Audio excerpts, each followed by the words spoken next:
So you know how to use the applicant tracking system. Let's now onboard your first employee. It's quite simple.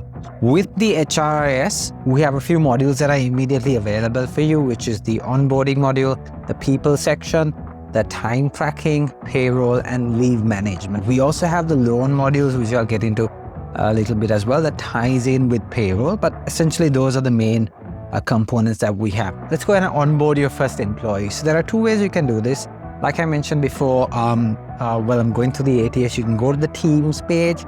You can click on invite users here and invite them through this wizard here, or you can go to manage and you can go to onboard. This is what would start the onboarding wizard. You can just go ahead in here and add,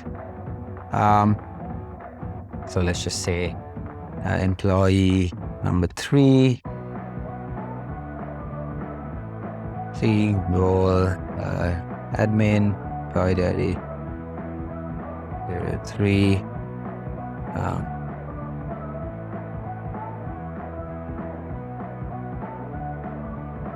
You will need to add your personal email here because this essentially happens before you go ahead and add them onto your company account. So they would not have their company email assigned as yet. So you would add their personal email address. You would select if they are part-time, full-time, contract, or casual. So let's just go ahead with full-time, and it's going to be an in-person role. You can select the department. You can also select a start date as, say, January 1st. For this example, I would assume that you're onboarding an employee that already exists onto the system. So I'm going to go and say this is an employee that joined on the 1st of September of 2023, which is essentially last year. I would set myself up as the first manager.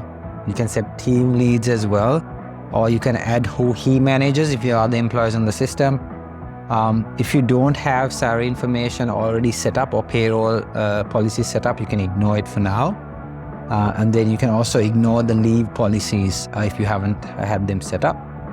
This is where you would want to collect information that is frequently collected from employees. For example, you can build these formats. For example, if you give out t-shirts, you can ask them what their t-shirt size is.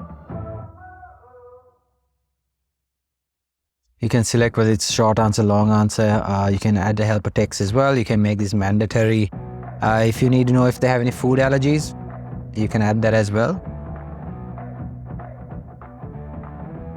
Again, short answer or long answer, whichever you and feel, and this would show the form that's going to get showed to the candidate or the employee. And then you can add the document. For example, do you need the identification, ID documents? You can add multiple images. So you can build these forms out like this and save them as templates. That way, when you onboard employees, you don't have to go through the same thing over and over again. You can add a manager that approves it finally, and then give a welcome message. So now let's take a look at what it looks like to the employee. So this is essentially what the employee would get when they click on the link to onboard themselves. They would be given a summary of what they need to fill out, so they can click on get started. They can verify their information. They can add whether they're male or not. They can add their birth date or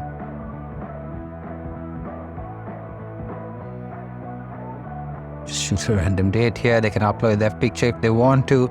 So obviously they have to add their ID information. B card.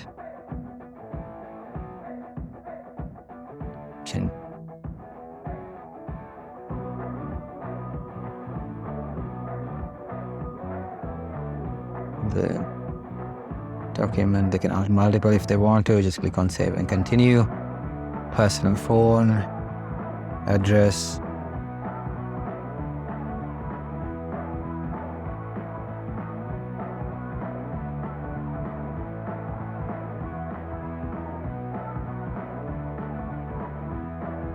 so this is those custom questions that you all asked before, and say large, no, and then of course you can add more documents here.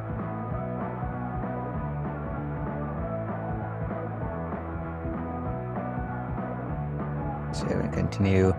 You can add your bank details as well. as an employee, branch, words.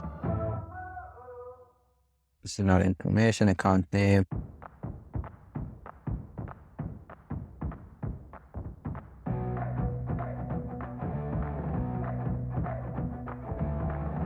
Now this has been done. Once this happens, HR will get a notification saying there is a onboarding that needs to be reviewed. They can just click on review. They'll be able to see all the information here. They can look at, obviously, the data that was filled out.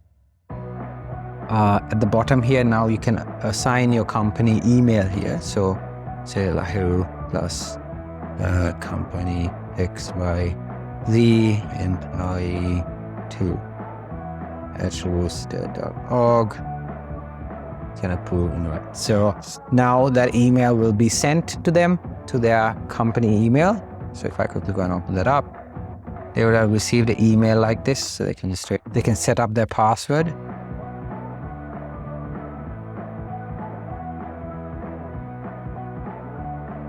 And now they have access to their employee portal. So now you have the employee profiles created. Of course, this is the employee that you just onboarded. All of the information is added here. What you would need to do now is to fill out the rest of their profiles. Now we have a couple of tabs on their profiles, their time off policies, their tracking policies, documents, performance reviews, goals. The documents that were uploaded gets added here. You can click on them and take a look at them as well. Let's go ahead and create your first tracking policy. So with the tracking policy, you have a few options here. We also have a roster module that you can use. Please reach out to us if you need to set that up separately. But for tracking, you have a few tabs here. You have the policies tab, you have the for approval. For example, if anybody forgets to clock in and they want to change their time, they want to add requests, this is where they will look at it. You have the request tab and you have the attendance calendar. So let's start at creating the first policy. You can create a standard policy. You can select the dates that apply. So let's just assume that it's Monday through Friday, starting at 8 a.m. and the shift ends at 5 p.m., which is 5 p.m. Then you can say, HRIS, you can, we have timesheets that you can apply as well. You have a few other options to trigger certain notifications and to mark them as either late or when they have to apply for half leave. Should they trigger a no pay, all of this is there as well. For example, if someone clocks in 10 minutes late, they would be, clocks in 1 hour. If somebody clocks in 1 hour late, it would be marked as a late clock in. If they clock in 2 hours, it would be, or they would be forced to add a half a day leave. And if they clock in after 3 hours, it will essentially trigger them as a no pay or a no show. And then you can give a break as a 1 hour as well. This can be customized and set up in multiple ways, especially if you have rosters, it would be a little bit different. If you need Rooster to automatically clock them out if they haven't clocked out, for example, if your employees have the tendency to not clock out, you can trigger that within 10 minutes as well. If they clock in late, you can ask them for a reason as to why they clocked in late, and you can enable manual entry. For example, if you don't want the employees to change their login request, you can disable it or enable it accordingly. So once you have that created, all you need to do is go back to people, go to the employee's profile and assign a time tracking policy here. So head over to tracking, click on policy here, and assign a standard policy. So there you have it. Now, if I head over to the employees, this is my employees portal. If I go and take a look at my tracking calendar, it will show me what my upcoming shifts are. It shows that I have from 8 to 5 from Monday through Friday. They can get an idea of what time they need to clock in and clock out as well. We can integrate your biometric device to this if it's needed, or you can clock in directly from the system here. We do have a mobile app for you that you can clock in and clock out as well. You need to be on a premium subscription to access the mobile. If not, you have to do it through the application. So let me switch back and keep going here. So next, let's set up your time off policies, right? So as you're setting your time off policies, what you would need to know is you have a couple of tabs here. Any pending approvals will show up here. All of your requests will show up here for all the employees that are sending requests. And your configuration shows you what policies you currently have. And then you have your calendar. Kind of take a look at, who's on leave on a particular day to give you bit of a summary on your entire company's leave situation. So basically in Sri Lanka, we have our casual leave, we have annual leave, and we have sick leave. So for example, in casual leave, during the first year of employment, they accrue half a day of leave every month. At the end of every month completed, they will get their first, or they will get half a day until they complete their first year. From the second year of employment, they will get their full 7 days of casual leave from the start. So let me show you how we can set that up. You click on add time off policy. Let's give it a name, casual leave, and give it a description as well. This is for internal purposes. You can mark it as a paid or unpaid. Make sure that if you want no pay leaves to be deducted on payroll, you need to mark it as unpaid. But since casual leave is a paid leave, you can go ahead and create paid.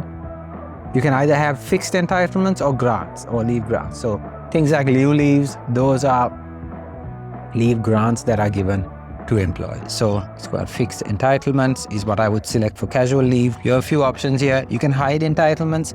For example, employees will not know that they have a certain number of leaves that they can take, but they have the option to apply for it if it's available. That's usually for things like no pay, where you necessarily don't give them an allowance, but they can apply for it. You have two-step approval as well. If leaves need to be approved by two people, for example, the team lead and the manager, we have the option here as well. You can restrict them from applying for half days or enable it. And you can request for a time off reason as well when they're applying. You can make that mandatory. So let's make it optional for now. So this is where you would set up each period. For example, if you were setting up the policies for the first year, you have an effective after and effective till components that you need to fill out. So let's just say this employee joined 0 days from the date of joining or the policy assigned. For example, if somebody assigned last week and you assign the policy today, it will start calculating from the date that you assign the policy. Usually it's from the date of joining. So effective starting from 0 days of joining up until 1 year. You can say like a year as well from the date of joining. So this means that during that first year of employment, they will get whatever that I'm going to add here in this block going forward. So accrual, let's just do monthly because like I mentioned before, it's half a day a month. And then it would usually be on the last day or the first day or the employee join day. So for example, if you want to make sure that they start the calculation process from the join day, if somebody starts on the 5th or the 10th, so every 10th is when they will start calculating them. Usually it's on the 1st, but let's go with join day in case the employees join in the middle of the month. You can say 0.5 accrued. You can either say start of the period or end of the period. So if they join on, let's say the 1st of January, if they get their half a day leave on the 1st of January, you would select start of the period. But if you have to wait until you finish a month, then you select end of period. You enable that as well. You can of course reset it yearly on the 1st of January as well. Or you can reset on the join date. For example, if they join in March 3rd, it will reset always on 3rd of March, but usually in Sri Lanka it's 1st of January. You can choose to carry forward or not carry forward. For casual leave, it's technically not, there are no carry forward leaves. And then you can restrict an employee from taking consecutive number of days based on the policy. So usually in Sri Lanka, we have, people who don't allow them to take more than 3 casual leaves. And also you can give them a rule saying if you're taking casual leaves, you need to let us know at least a day or 2 in advance. And you have that option here as well.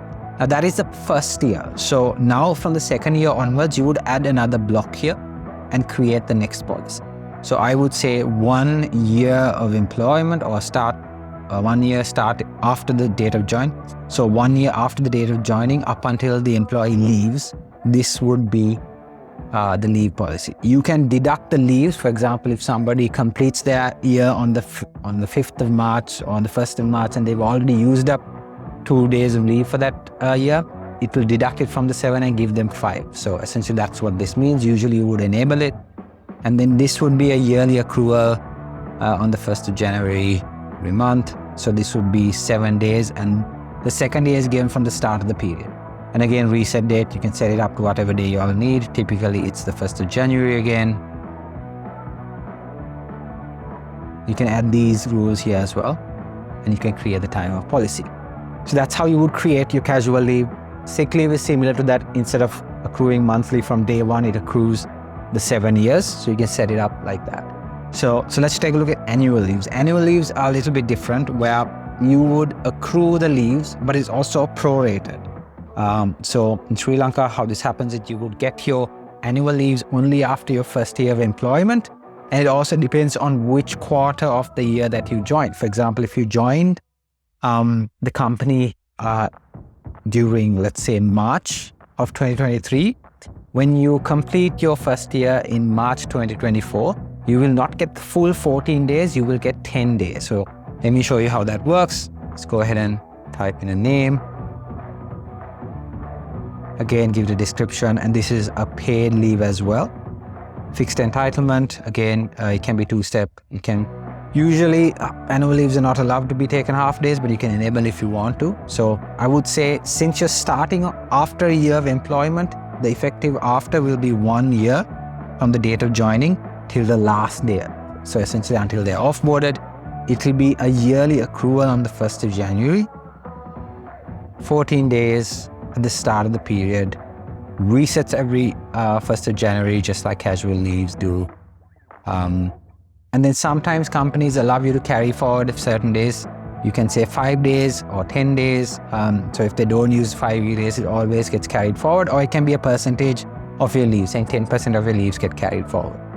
Now, maximum consecutive days is not restricted, but usually they would ask annual leaves to be at least requested 30 days before. And this is where you would prorate it. You can either prorate it based on the employee join date, or when the employee gets their annual leave. So for example, if you're going a step further and granting annual leaves after 6 months, if somebody joins in January and they achieve their 6 months on the 1st of June, you can either start the proration for the 6th of June, so you'll only get half the annual leaves, or you can have a policy where, because they joined in January, they get the full 14 months. So it depends on the company. I would usually say join date, from the year of the join date, that's when the proration would happen. And you can select quarterly or monthly. If it's monthly, you will get the entire calendar saying if they join in these months, these are the leave balances. Usually it's quarterly. So for annual leaves, I would select, if it's January, the full 14. If it's April, May, June, it would be 10. If it's July, August, September, 7. And then the rest of the quarter, or the last quarter, it will be 4. And then you can create time off policy. So you have those 2 time off policies created. All you need to do now is go onto the people section and go to the time off section and go ahead and assign the policies that you just created. So casual leave, like I said, because I joined in September of 2023, it's been a year now, or I'm in the second year, it allocates the full 7. Same with annual leaves. It's allocated 7 because I joined in September. It's been prorated for this year. So it's not giving me the full 14, it's giving me a prorated value. So that's how that's how annual leave works. Finally, let's create a no pay leave policy so that I can show you how no pay deductions work as well when it comes to payroll. Let me quickly go and configure that. So I would say no pay leaves, give description, and this is an unpaid leave because I want the system to know when we run payroll to make sure that the appropriate deductions are made. So let's make sure it's a unpaid leave. Of course, it can be fixed or grant. This is where I would say it's a hidden entitlement. That way, it doesn't necessarily mean that they can take a certain number of no pay leaves. It's just the option is there if they need to. Let's just say 0 days from the date of joining up until they leave. Let's just select a random number here. Let's just say 10 from the start of the period. And then it resets yearly again as well. These are not very important here, but you can set it up. Duration is not important as well. And now I can go back to that employee number 3 and add no pay as well. So now what does it look like to the employee? So let me switch the employee view This is the employee number 3 that I was talking about. I can go into my time off and I can look at my entitlements. So let me refresh. So it shows that I have annual leave and casual leave, but it doesn't necessarily show that I have no pay leaves. But if I go into my request tab and if I request for time off, no pay does show up as an option because it's there, it's just hidden. So let me go and apply for no pay leave, let's say during the 5th to the 7th of November.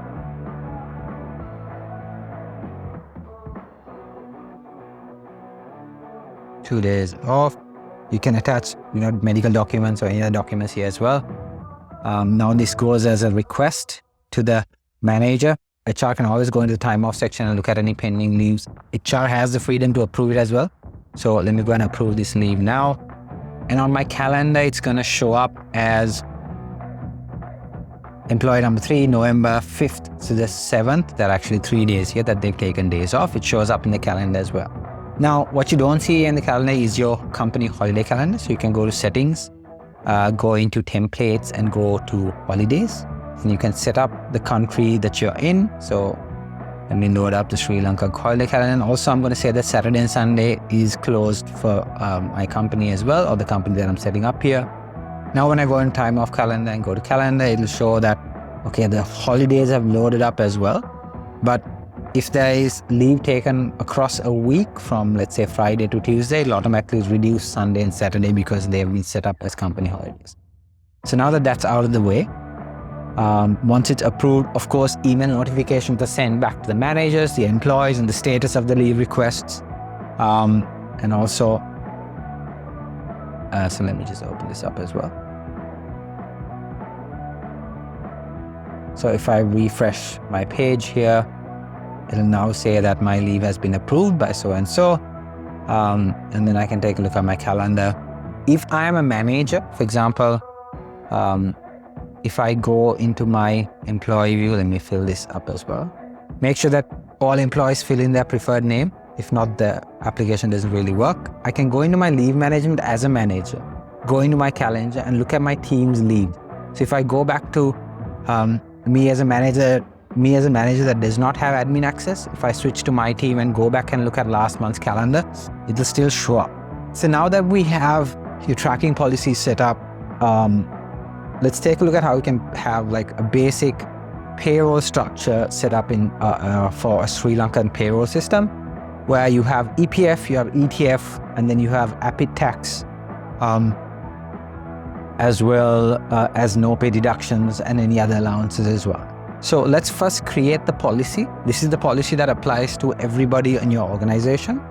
You can have multiple policies. For example, standard payroll, internship payroll. You can have contract employee payroll. So let's go over to payroll, click on add payroll cycle. Let's just create standard payroll. You can give it a description. Again, this is internal purposes. If you have multiple people working on different sections of the business, you might need these descriptions. Let's set the currency here and save. Now you'll see a couple of panels here, and I'll just go one by one and explain what these are. So on payroll, you have different adjustments that you can add that are reoccurring. For example, let's just take EPF. Employee Provident Fund. So it's broken into two. The employee pays 8%, the employer pays 12%. So for the employee, it's an employee deduction or an employee tax, can be classified either way. For the organization, the adjustment class is called an employee contribution. So if you open up the first drop down or the adjustment classes, you will see that you have these options. On top of that, it can be a fixed amount. For example, a certain fixed amount is always added or deducted. It can be a percentage of the base salary. So since we are doing 8% employee deduction, we would select percentage, or we would do custom. Custom is for deductions that are based on salary ranges. For example, pay tax. It depends on what your net salary or your gross salary is. And we need to apply equations for those custom calculations. So that's what custom means. So for EPF, let's select the percentage calculation. Let's go ahead and select employee deduction. Now you have two options. You can either classify this as no pay or custom. Let's ignore custom for now. Let's go and add EPF 8%. and then let's select the currency. Let's ignore these sections for now. And then we would say 8% here. We can either prorate this or exclude it from the payslip. For now, it's not important here. We can add it. So that is one adjustment that's added. So whenever you run payroll at this point, it'll always calculate EPF 8% as that line item in their payslip. So let's go a little further, set up the 12% and the ETF as well. So I'm going to select percentage. I'm going to select employer contribution, and this will be EPF 12%. And you can select the currency, select this as well, and you can add it here. So now you have two. Let me do the employee trust, or let me do ETF as well. Again, percentage, employer contribution, ETF, 3%, payroll, and then let's just say this is 3% net. All right, so we have EPF, ETF. Let's go ahead and add APIT tax here as well. So this would be an employee deduction again. This is where we would select custom, and then I would say payee tax, again LKR. So in Sri Lanka, from 0 to 100, right now, there is no deductions or no tax. So 100 to 141. And then we have a few other options as well.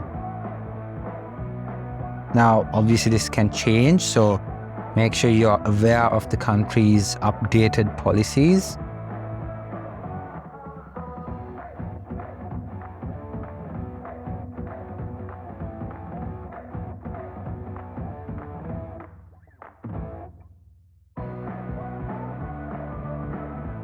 And then finally, I would be from 308 whatever to 10 million. So we know from that point onwards, anything above this would have this equation here. So the way this equation works is you would type in base salary amount, which in square brackets. So this would essentially say, take the base salary, and then we would add the equation. So for the whoever lies between 100,000 and 141,667 would be 6%, and then again minus 5,000. So that's essentially the rule. You can make sure you add the right combinations. And this is how you would essentially build the equation here as well. So let me go and add all the other slabs.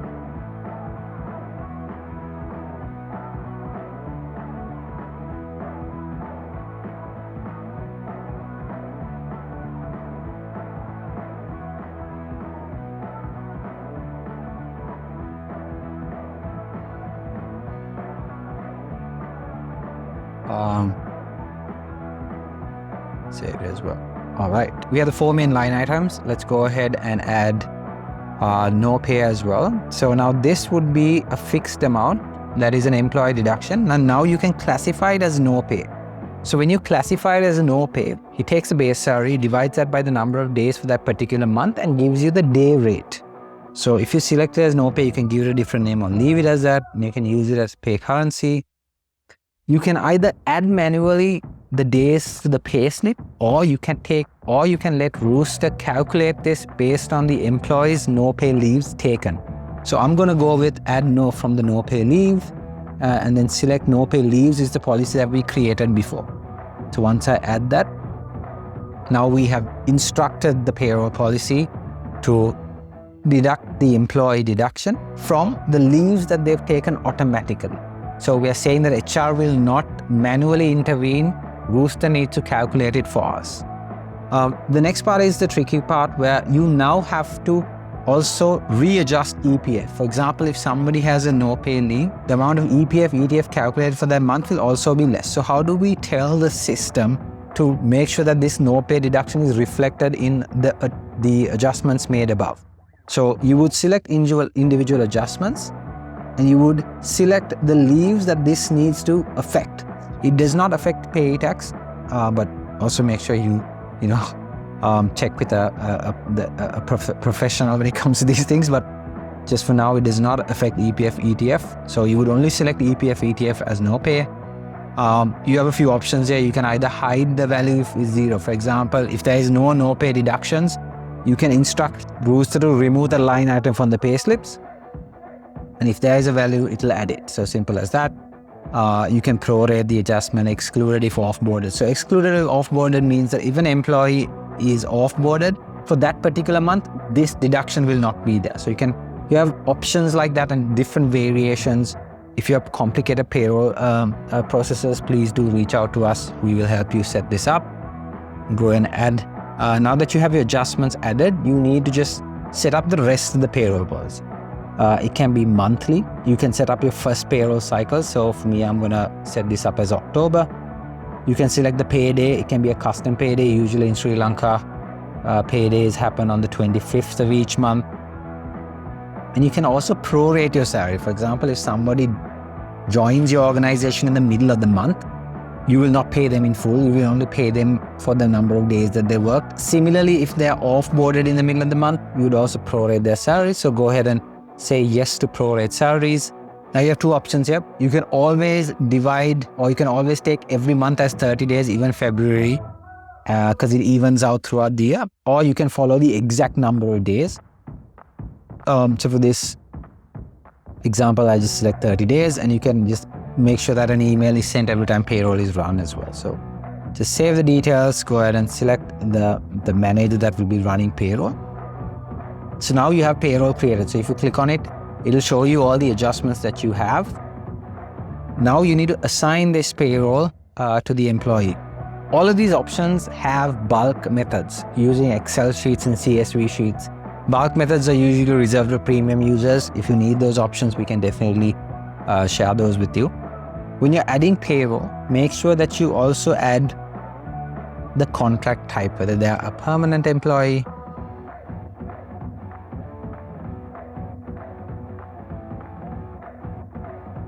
you can select the contract date. So let's just, assume that I joined in September 2023 and my contract goes up until, 2025, December 31st. It's important to add the number of hours they need to work on average for the month. This helps with the OT calculations. So I'm just going to add 160 here, 40 hours a week. And then we can notify again the manager when the contract is coming to close. So make sure you fill that out. Now, we have salary information here. This is where you would add the basic salary. Let me go and add, you have to first assign the policy that you created. And now you have to assign the basic salary. So let's just assume that my basic salary is 50,000 for this particular incident. And I start my payroll, let's just say September 1st, 2024. Now, if an employee gets a travel allowance, a mobile deduction that's constantly on their profile, you wouldn't want to add this every time you run profile. You can save it as an additional earning or a deduction directly to that profile. It's a one-time setup. You don't have to repeat this. We can add adjustments. So let me go ahead and click adjustments. Similar to setting up the payroll adjustment, it's a similar setup here. For example, if there's a travel allowance, let's say an additional earning of another 60,000, I would say is travel allowance applied to LKR. Let's just say it's 60,000. Now, depending on the company structure and how payroll is run, also make sure you refer to the authorities regarding payroll, whether this can be done or not. But you can exclude and deduct these from certain other adjustments like EPF. Does travel insurance or this travel allowance apply for EPF? Does it apply for ETF? Is it taken into consideration when you run APIC tax? So that, again, you need to decide. You need to click on individual adjustments. You need to add the relevant adjustments here as well. Even for things like no pay, is no pay calculated with the basic salary and the travel allowance put together and divided by 30, or just the basic salary divided by 30, right? So for this example, I'm just going to say it applies to everything, and then you can add the payroll as well.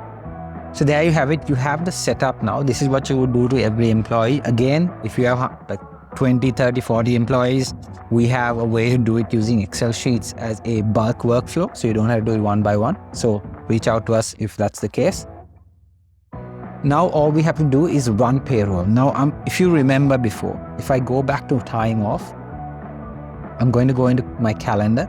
And in November, this employee has 3 no pay leaves, but in October, there are no pay leaves. So what I'm going to do is I'm going to run it for October 1st. So you will see how pay slips are generated. I just have to click on the policy, click on Run Payroll Wizard, and select October. So I go back to custom range and go to October 1st and launch it. So now it's generated my pay slip, and with all the information. So basic salary is 50,000, travel allowance is another 60,000. My total gross becomes 110, and EPF ETF is calculated based on the 110,000. So for example, 8% of 110,000 is 8,800. Now let's, for example, imagine or consider the situation where travel allowance is not calculated under EPF or ETF. So let me go and cancel that and make that adjustment. I will go back to the people section, go back to the employees adjustment here, edit it, and remove EPF and ETF, and only make sure it applies for no pay and payee tax, and update this and go back here. Let me run again for October.